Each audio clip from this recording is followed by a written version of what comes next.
कनक की शादी को अभी साल भर ही हुआ था कि उसके पति और उसके बीच अलगाव बढ़ने लगा। कनक का पति अक्सर रात को शराब पीकर आता और कनक के साथ मारपीट करता। दोनों के बीच काफी लड़ाई झगड़े हुए और आखिर में दोनों का तलाक हो गया। अब कनक अपने भाई भाभी के साथ अपने मायके में आकर रहने लगी। वहां आने के बाद कनक ने नौकरी करना शुरू कर दिया। कनक का भाई बड़ा ही आलसी था। वो साल में कुछ महीने ही नौकरी करता, फिर काम छोड़कर घर बैठ जाता। अपने पति की इस आदत से माधवी भी परेशान थी। माधवी की एक बेटी थी 8 साल की यशु। अर्जुन के ठीक से नौकरी न करने के कारण अब घर खर्च कनक ही चलाती। कनक, तुझसे कब से कह रहा हूं कि मुझे भूख लगी है, मेरे लिए आलू का पराठा बना दे, लेकिन नहीं, तू है कि सुनने को तैयार नहीं है। भैया मुझे ऑफिस के लिए देर हो रही है। अरे तो देर से पहुंच जाएगी तो क्या हुआ, शाम को देर से निकल जाइए ऑफिस से। जा जा, अब जल्दी से बनाकर ले आ। अच्छा भैया, बनाकर लाती हूँ। तभी कनक की भाभी माधवी रसोई में आती है। अरे तुम अभी तक घर पर ही हो कनक, जल्दी जाओ, तुम्हें ऑफिस के लिए देर हो रही है। हाँ भाभी, मैंने बोला था भैया को, लेकिन उन्होंने कहा पहले उनके खाने के लिए कुछ बना कर जाऊं। तू जा, मैं खुद बना लूंगी। कनक ऑफिस के लिए निकल जाती है। फिर शाम के समय, आप पिछले 4 दिन से यही बोल रहे हो कि कल फीस दे दूंगा, कल दे दूंगा, लेकिन आप हो कि मुझे पैसे देने का नाम ही नहीं ले रहे। अरे यशु के स्कूल वाले मुझे बार बार मैसेज भेज रहे हैं। अरे अब मैं नौकरी ढूंढता रहा हूँ, लेकिन मुझे काम नहीं मिल रहा, तो इसमें मेरी क्या गलती बताओ। कनक आएगी तो मैं उससे फीस लेकर दे दूंगा। आपको बिल्कुल भी शर्म नहीं आती ना? पिछले 6 महीने से हमारी बेटी की फीस वही भर रही है, और तो और इस घर का राशन, बिजली का बिल, सब। मुझसे तो अब उससे और पैसे मांगे नहीं जाएंगे। और उस बेचारी ने क्या अपने मायके के सारे खर्चे उठाने का ठेका लिया हुआ है क्या? अरे जब मैं नौकरी करता था तो मैं ही घर चलाता था ना, अब ननद मायका चलाएगी तो क्या बुराई है। अरे वो भी तो इस घर में रहती है, खाती पीती है, तो इतना तो कर ही सकती है। कुछ देर बाद कनक थकी हारी घर आती है। वो सोफे पर आकर अभी बैठी भी नहीं होती कि तभी, कनक, तुम्हारी सैलरी मिल गई क्या? हाँ भैया। तो अपना एटीएम इधर लाओ, मुझे यीशु के स्कूल की फीस भरनी है। अच्छा ठीक है, ले जाओ। कुछ देर बाद अर्जुन घर आता है। भैया, आपने यशु की 2 महीने की फीस भरी है क्या? लेकिन उसकी तो 1 ही महीने की फीस बाकी थी। अरे वो मैंने 4000 किसी दोस्त को दे दिए, वो उससे लिए थे मैंने किसी काम के लिए। ओह अच्छा। वैसे भैया, मैंने आपकी नौकरी के लिए अपनी एक सहेली से बात की है, उसकी कंपनी में वैकेंसी है, आप कल इंटरव्यू के लिए चले जाना। अच्छा, अब तुम लोगों को मैं खाली बैठा हुआ भी अच्छा नहीं लगता ना? अरे नहीं भैया, आपने मुझसे कहा था ना कि काफी जगह इंटरव्यू पर जाने के बाद भी नौकरी नहीं लगी, इसलिए। मुझे कब और कहाँ नौकरी करनी है ये सब मेरा फैसला है, तुम्हें बताने की जरूरत नहीं है। कनक, तुम अपने कमरे में जाओ और आप इसका एटीएम इसे लौटा दो। ऐसे कुछ दिन बीतते हैं। एक रोज अर्जुन नया फोन लेकर आता है और अपनी पत्नी माधवी को दिखाता है। अरे ये आपने कैसे खरीदा? आपके पास तो पैसे नहीं थे। अरे आजकल ईएमआई पर हर चीज खरीदी जा सकती है। अच्छा, लेकिन इसकी ईएमआई भरेगा कौन? अभी तो आपकी बाइक की बची हुई ईएमआई कनक भर रही है। अरे तो आज ही तो नौकरी नहीं है ना, जब होगी तब से भरना शुरू कर दूंगा, उससे पहले कनक भर देगी। ये सुनकर माधवी अपना माथा पकड़कर बैठ जाती है। रात को खाना खाकर सब सो जाते हैं।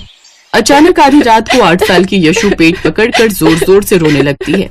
माँ, माँ बहुत दर्द हो रहा है। क्या हुआ तुम्हें बेटा? सुनिए, उठिए, लगता है यशु के पेट में इन्फेक्शन बन गया है, उसी का दर्द है, इसे जल्दी से हॉस्पिटल ले जाना होगा। क्या इन्फेक्शन? लेकिन मेरे पास तो हॉस्पिटल जाने के पैसे ही नहीं है, मैं अभी कनक को बुलाकर ले आता हूँ। वो सब जल्दी से यशु को अस्पताल लेकर जाते हैं, जहाँ डॉक्टर उसका इलाज करते हैं। मैडम, पूरा 20,000 का बिल बैठा है, आप पेमेंट कार्ड से करेंगे या कैश देंगे? जी कार्ड। कनक बिल भरकर यशु को घर लेकर आती है। अब ननद के ऊपर बिजली का बिल, स्कूल की फीस, ईएमआई, घर का राशन और भी बहुत से खर्चे आ जाते हैं। अगले दिन अर्जुन उसके पास बिजली का बिल लेकर आ जाता है। ये ले कनक, कल ये बिल भर दियो। मैं भैया? और नहीं तो कौन, कपड़े तो तुझे रोज साफ धुले हुए, प्रेस किए हुए चाहिए, पंखे कूलर की हवा चाहिए, तो बिल भी तो तू ही भरेगी ना। ले अब भर दियो इसे। कनक चुपचाप बिजली का बिल लेकर चली जाती है। 2 दिन बाद, अरे नहीं है मेरे पास राशन के पैसे, और तुम तो ऐसे बोल रही हो जैसे मैं अकेले सारा राशन खाता हूँ, हैं? कनक को बोल जाकर, वो भरवा देगी राशन। अरे शर्म करो, पिछले 5 महीनों से वो लगातार राशन भरवा रही है, और मुझे तो ये समझ नहीं आता कि कल को वो इस घर से चली गई तो उस दिन इस घर का क्या होगा। अरे आज से पहले तो तुम्हारी इतनी जुबान कभी नहीं खुली मेरे आगे, है? अब मेरे पास नौकरी नहीं है तो कुछ भी कहोगी मुझे, हैं? वो तो बस मेरा समय खराब चल रहा है। हाँ, आपका समय तो हमेशा ही खराब चलता है। अरे काम करने की कभी नियत होगी तभी तो अच्छा समय चलेगा ना। अब हटो पीछे, मुझे राशन लाना है। फिर बेचारी माधवी दुखी होकर कनक के पास जाती है। क्या हुआ भाभी, इतनी उदास क्यों हो? कनक, बस इस महीने तुम घर में राशन भरवा दो, अगले महीने से तुम्हारे भैया भरवा देंगे। अच्छा ठीक है भाभी, ये लो पैसे, राशन ले आना। उस दिन तो माधवी राशन ले आई, लेकिन अब उसने ये सोच लिया कि वो अपने पति को सबक सिखाकर ही रहेगी। ऐसे तो ये सुधरने वाले नहीं है, ऊपर से जानबूझकर कनक के लिए कोई लड़का ढूंढने की बात नहीं करते। लेकिन अब मुझे ही कनक से इस बारे में बात करनी होगी। फिर शाम को, कनक देखो, जिंदगी में उतार चढ़ाव तो आते रहते हैं, हमें अच्छे और बुरे लोग भी मिलते रहते हैं, लेकिन इसका मतलब ये नहीं कि हम जिंदगी जीना छोड़ दें। कनक, मैं चाहती हूँ कि तुम पुराने रिश्ते को भूलकर नई शुरुआत करो और फिर से घर बसा लो। अगर तुम्हें कोई लड़का पसंद हो तो बताओ मुझे, मैं तुम्हारे भैया से बात करूंगी। हाँ भाभी, याद है उस दिन बारिश में वो आलोक जी मुझे कार में छोड़ने आए थे? वो मेरे ऑफिस में ही मैनेजर हैं। उनकी वाइफ की डेथ लास्ट ईयर हो गई थी। वो बहुत ही अच्छे हैं और मुझसे शादी करना चाहते हैं और मैं भी उनको पसंद करती हूँ। माधवी ये सुनकर बहुत खुश हुई। उसने कनक को गले से लगा लिया। फिर उसने जाकर अर्जुन से सारी बात की। अरे पागल हो गई हो क्या है? पहले ही वो तलाक ले चुकी है और फिर से और करनी भी होगी उसकी शादी तो मैं अपने हिसाब से करूंगा। अभी मुझे उसकी शादी की कोई जल्दी नहीं है। वो तो मैं अच्छे से जानती हूँ तुम्हें उसकी शादी की कोई जल्दी क्यों नहीं है। मतलब तुम समझ क्यों नहीं रही हो? है समाज मुझे ना जाने क्या क्या ताने सुनाएगा। अच्छा, अब आपको समाज के तानों से बड़ा डर है, लेकिन जब तुम घर पर पड़े रहते हो और सारा दिन तुम्हारी बहन बेचारी बसों में धक्के खाकर नौकरी करने जाती है और अपने मायके का खर्च चलाती है, तब तो तुम्हें समाज से शर्म नहीं आती। आपके खर्चे उठाते उठाते वो बेचारी आधी हो चुकी है।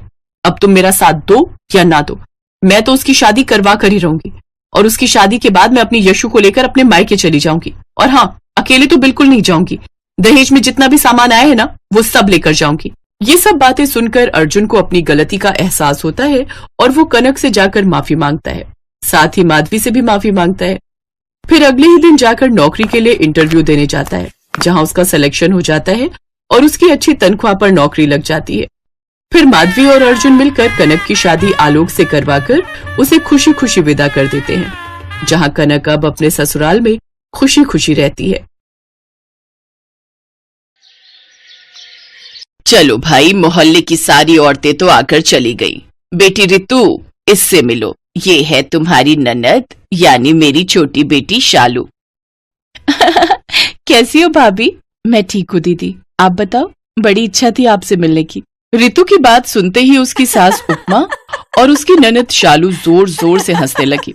उन दोनों को इस तरह से हंसता देख बेचारी रितु को कुछ समझ नहीं आया, तो उसने झिझकते हुए पूछा, क्या हुआ? मैंने कुछ गलत कहा दीदी? अरे नहीं भाभी, वो तो बस ऐसे ही। वो आपने कहा ना कि बड़ी इच्छा थी आपकी मुझसे मिलने की, तो बस इसलिए। दीदी माफ करना, पर मैं अभी भी कुछ नहीं समझी। अरे बहू रानी, तुम चिंता मत करो, अपनी ननद से मिलने की तुम्हारी इच्छा तो हर रोज पूरी हुआ करेगी। अच्छा माँ जी, पर वो कैसे? वो ऐसे कि शालू का ससुराल बस 3 घर छोड़कर ही है। 3 साल हुए इसकी शादी को, तब से इसका एक पैर मायके में रहता है और एक पैर ससुराल में। अब समझी क्यों हंस रही थी हम दोनों? ओह, अब समझ में आ गया। ये तो बढ़िया है। सच में दीदी बड़ी लकी हो आप, जब मन चाहे तब मायके घुमाओ। नहीं नहीं, ऐसी बात नहीं है। ये तो कई बार बिना मन के भी आ जाती है, और वो भी अकेले, नहीं तो पूरी बारात लेकर आती है। इतना कहकर उपमा और उसकी बेटी शालू फिर से हंसने लगी। हालांकि रितु को अब भी ज्यादा कुछ समझ में नहीं आया था, लेकिन शादी के बस 1 महीने बाद उसे पूरी कहानी समझ आ गई। अरे दीदी आओ ना। अरे वाह, आज तो नंदोई जी भी आए हैं। अंदर आइए ना। नमस्ते। नमस्ते जी, नमस्ते। अरे भाभी, आप तो बड़ी ही कमजोर सी हो। क्या बात है सासू माँ, कुछ खाने को नहीं दे रही क्या? ऐसी बात नहीं है, वो तो बहुत अच्छी है, मेरा बहुत ख्याल रखती हैं। हाँ हाँ, समझ गया समझ गया। कभी जब हमारे घर आना तो दिल खोलकर बुराई कर लेना, हम किसी को नहीं बताएंगे। बस भी करो, वो भाभी ये ना बड़े मजाकिया है। और ये क्या, मेरे चारों जेठ भी ऐसे ही हैं, एकदम मस्त मौला। आप जब हमारे घर आओगी ना तो देखना, हंस हंस के पेट दर्द हो जाएगा आपका। जरूर आऊंगी। वैसे बिल्कुल सही टाइम पर आए आप, मैं बस खाना ही लगाने जा रही थी। अरे वाह, वैसे खाने में क्या बनाया आपने?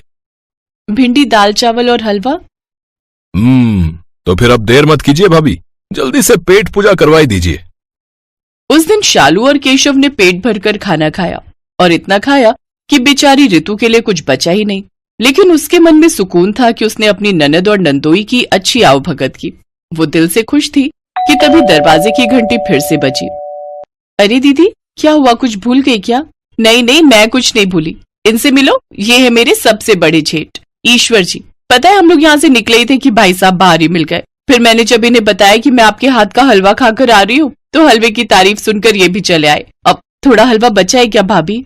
नहीं, बचा तो नहीं है, लेकिन कोई बात नहीं दीदी, हलवा दोबारा बन जाएगा। आप लोग अंदर तो आइए। रितु बेचारी अभी 2 मिनट पहले ही अपनी ननद और नंदोई की सेवा करके बहुत खुश थी, पर अब वो मन ही मन अपनी किस्मत को कोसने लगी। थकी हारी रितु ने जैसे तैसे फिर से हलवा बनाया और फिर अरे वाह रितु, क्या हलवा बनाया तुमने। शालू ठीक ही कह रही थी, एक काम करते हैं, शाम को सब लोग एक साथ आते हैं रितु के हाथ का हलवा खाने। संजय, रितेश, पंकज और केशव तो आएगा ही, भाई उसकी ससुराल है, क्यों है ना। हाँ, क्यों नहीं, आइए ना सब लोग। शालू और ईश्वर वहां से खुशी खुशी चले गए और उनके जाते ही रितु ने अपना माथा पीट लिया। अब उसे सारी बात समझ में आ गई थी कि उसकी जिंदगी अब नरक होने वाली है, क्योंकि हर 3-4 दिन बाद शालू अपने ससुराल से पूरी बारात लेकर आती और रितु का बैंड बजाती। वो बेचारी हर वक्त बस रसोई में ही लगी रहती। फिर एक दिन, माँ जी, ये शालू दीदी का ससुराल बहुत बड़ा है ना। हाँ, 5 भाई हैं, पर बिल्कुल मुट्ठी जैसे, एक दूसरे पर जान छिड़कते हैं और सब एक से बढ़कर एक मस्खरे हैं। एक रेत बेचता है, एक का सरिया का काम है, एक तीसरा वाला पुताई का काम करता है। कोई बड़ा कारोबार नहीं है, लेकिन फिर भी कोई कमी नहीं है। सब एक साथ बहुत खुश रहते हैं। बहुत खुश भी रहते हैं और बहुत खाते भी हैं। हैं? कुछ कहा क्या? नहीं माँ जी, मैं तो कह रही थी कि कितना अच्छा परिवार है, संस्कारी, सबका ख्याल रखने वाला। हाँ, वो तो है, सबका ख्याल रखते हैं वो लोग। रितु वहां से मुंह बनाकर चल दी। फिर अगले दिन सुबह, रितु जल्दी उठ बेटा, आग लग गई है, जल्दी उठ। अरे मेरे भगवान, ये क्या हो गया है? आग? माँ जी, आग कैसे लगी? अरे तू पहले बाहर निकल, बाद में सोचेंगे ये सब। उपमा ने रितु को जल्दी से बाहर निकाला। पूरा घर उनकी आंखों के सामने जल रहा था। तभी शालू का पति केशव और उसके चारों भाई वहां पहुंचे और आग बुझाने की कोशिश करने लगे, लेकिन लाख कोशिशों के बाद भी सब मिलकर घर को जलने से बचा नहीं पाए। ये देखकर उपमा और रितु रोने लगे। और फिर ये क्या हो गया माँ जी, अब हम कहाँ जाएंगे? हम तो बेघर हो गए। भाभी, कैसी बात कर रही हो? तुम बिल्कुल भी चिंता मत करो, आज से तुम मेरे घर में रहोगी, मेरे कमरे में। इसके बाद शालू अपनी माँ और अपनी भाभी को अपने घर ले आई। उसने उन दोनों को अपना कमरा दे दिया और खुद बरामदे में सोने लगी। इतना ही नहीं, उसने अपने मायके वालों का खूब अच्छे से ख्याल रखा। और फिर 3 महीने बाद, लो जी, आपका घर तैयार है। जी, आप सबका बहुत बहुत शुक्रिया। वैसे कितना खर्च हो गया इस सब में? उसकी चिंता आप मत करो। अरे मेरा ईंट का काम है तो मैंने ईंट दे दी। ये संजय है, इसका सरिये का काम है। ये रितेश रेत बेचता है और पंकज पुताई करता है। और ये आपका नंदोई केशव, सबसे ज्यादा मदद तो इसी ने की है। आपके लिए सारा फर्नीचर इसी ने बनाया है। मैं आप सबका ये एहसान कैसे चुकाऊंगी? बहुत आसानी से भाभी, फिर से मेरी पूरी बारात को अच्छा सा हलवा खिलाकर।